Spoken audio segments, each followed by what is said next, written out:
السلام علیکم ورحمۃ اللہ وبرکاتہ۔ اللہم صلی علی محمد وعلی آل محمد صلاۃ دائمۃ مقبولۃ تؤدی بها عنا حقہ العظیم۔ محترم سامعین، امید کرتا ہوں کہ آپ ایمان و صحت کی بہترین حالت میں ہوں گے اور جہاں پر بھی ہوں گے خوش خرم رہے ہوں گے اور اللہ رب العالمین کے بہت زیادہ شکر گزار ہوں گے۔ ذوالحجہ کا مہینہ ہے اور ذوالحجہ کا مہینہ جیسے ہی شروع ہوتا ہے تو ہمارے سامنے اسلام کا ایک بہت بڑا رکن حج سامنے آتا ہے، اور حج سے متعلق پھر ہمارے سامنے تین شخصیات بالکل سامنے آ جاتی ہیں۔ ان تین شخصیات میں سے ایک باپ بیٹا ہے حضرت ابراہیم خلیل اللہ علیہ السلام، دوسرے ہیں حضرت اسماعیل ذبیح اللہ علیہ السلام، اور تیسری شخصیت ہے حضرت بی بی ہاجرہ رضی اللہ تعالی عنہ۔ حضرت بی بی ہاجرہ رضی اللہ تعالیٰ عنہ کی سیرت اور آپ کی زندگی کے اوپر بہت کچھ لکھا گیا ہے اور کہا گیا ہے، لیکن ان کی زندگی کا ایک روشن پہلو، وہ ایک بڑا عجیب پہلو ہے، اور وہ کیا ہے؟ ان پہلو میں سے حضرت ہاجرہ رضی اللہ تعالیٰ عنہ کے بارے میں یہ ہے جو علماء نے لکھا ہے کہ انہوں نے خود کو، اپنے آپ کو اللہ رب العالمین کے سپرد کر دیا تھا۔ اسی طرح شوہر کی اطاعت انہوں نے بھرپور طریقے سے کی ہے۔ آپ یہ اندازہ لگا لیجئے کہ ان کے شوہر حضرت ابراہیم خلیل اللہ علیہ السلام ان کو لے کر ایک ایسی جگہ میں آ گئے اور ایک ایسی جگہ میں چھوڑ کر چلے گئے کہ جس جگہ کو قرآن پاک نے کہا ہے کہ یہ وادی غیر ذی زرع، یعنی کہ ایک ایسی وادی جہاں پہ سبزہ بالکل بھی نہیں ہے، اور ایک ایسی جگہ کہ جہاں پہ پانی کا نام و نشان تک نہیں ہے۔ اور اسی طرح شوہر کی غیر موجودگی میں ایک زبردست مجاہدے والی زندگی انہوں نے گزاری ہے، اور اسی طرح شوہر کی غیر موجودگی میں انہوں نے شیطان کے لیے انتہائی سخت رویہ اپنایا۔ اور لیکن ان کی زندگی کا ایک روشن پہلو جو ہمارے سامنے آتا ہے وہ یہ آتا ہے کہ مورخین نے لکھا ہے کہ جب حضرت اسماعیل ذبیح اللہ علیہ السلام کو مکہ سے منی کی طرف لے کے جایا جا رہا تھا، صفا مروہ کے پاس سے، تو ان کی عمر 7 سال تھی، بعض کے ہاں 13 سال تھی،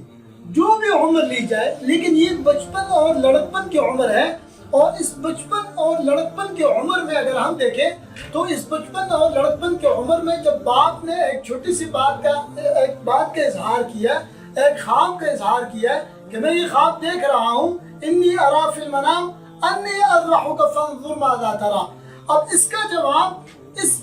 چھوٹے سے بیٹے نے کیا دیا ہے؟ قال یا ابت افعل ما تؤمر ستجدنی انشاء اللہ من الصابرین۔ اے ابا جان، جس چیز کا آپ کو حکم دیا جا رہا ہے آپ وہ کام کر دیجئے، اور انشاءاللہ میں اللہ تعالیٰ سے امید کرتا ہوں کہ آپ مجھے صبر کرنے والوں میں سے پائیں گے۔ یعنی کہ ایک بچہ جس کی عمر بہت کم ہے وہ خود کو اللہ کے نام پہ ذبح کرنے کے لیے، کروانے کے لیے تیار بیٹھا ہوا ہے، اور اسی طرح راستے میں جاتے ہوئے شیطان اس کو بہکاتا ہے،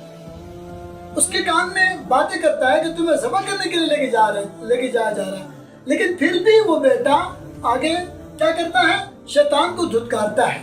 اسی طرح آپ دیکھیں تو یہ شیطان کو اسی مقام میں گنگلے مارنا یہ حج کا ایک ضروری عمل ہے۔ اور اسی طرح اگر آپ دیکھیں تو حج کا ایک ضروری عمل اور عمرے کا ایک ضروری عمل وہ کیا ہے؟ وہ ہے صفا اور مروہ کے درمیان سعی کرنا، یعنی کہ دوڑ لگانا۔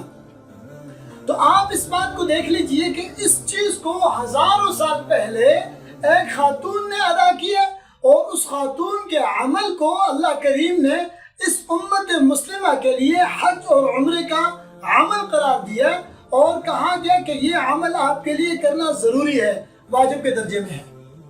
اب ایک بیٹا جو اس انداز سے اپنے باپ کو یہ جواب دے رہا ہے کہ میں اللہ کے نام پہ کٹنے کے لیے تیار ہوں، اللہ کے نام پہ میں ذبح ہونے کے لیے تیار ہوں، اور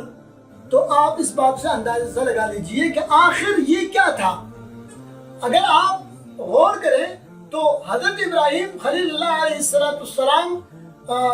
کی جو زندگی اس وقت میں گزری ہے یہ بیٹے سے بہت دور گزری ہے۔ تو اس سے آپ اندازہ لگا لیجئے کہ اس کے پیچھے ایک ہی محنت کار فرما تھی، ایک ہی تربیت تھی، اور وہ تربیت تھی ماں کی۔ ماں نے اپنے بیٹے کی اس انداز سے تربیت کی ہے، اتنی خوبصورت انداز سے تربیت کی ہے کہ وہ بیٹا اپنے آپ کو اللہ کے نام پہ قربان کرنے کے لیے تیار ہو رہا ہے، وہ شیطان کی بات ماننے کے لیے بھی تیار نہیں ہے، بس وہ یہ کہہ رہا ہے کہ میں اللہ کے نام پہ خود کو قربان کرنے کے لیے تیار ہوں۔ اس کے پیچھے ایک ماں کی تربیت ہے۔ خاص طور پر یہ بات، یہ پیغام ہماری ماں، ہماری بہنوں تک پہنچنا چاہیے کہ وہ بھی اسی انداز سے اپنی اولاد کی تربیت کریں، اور جب ماں اس انداز سے اپنی اولاد کے لیے تڑپے گی کہ جس طریقے سے صفا سے لے کے مروہ تک دوڑ لگائی حضرت بی بی ہاجرہ نے، اور مروہ سے لے کے صفا تک دوڑ لگائی، اور پھر واپس آ کر جب دیکھا تو ان مع العسر یسرا، ان مع العسر یسرا، ہر مشکل کے بعد آسانی آتی ہے۔ تو پھر اللہ رب العالمین نے حضرت اسماعیل ذبیح اللہ علیہ السلام کے پاؤں کے پاس سے ایک چشمہ جاری کیا جو آج تک جاری اور ساری ہے، اور لوگ اس کے پانی کو پینا اپنے لیے سعادت سمجھتے ہیں، اور بیمار لوگ اس پانی کو پینے کو اپنے لیے شفا کا ذریعہ سمجھتے ہیں۔ تو اس بات پر غور کرنے کی ضرورت ہے کہ ایک ماں اپنی اولاد کے لیے تڑپی ہے،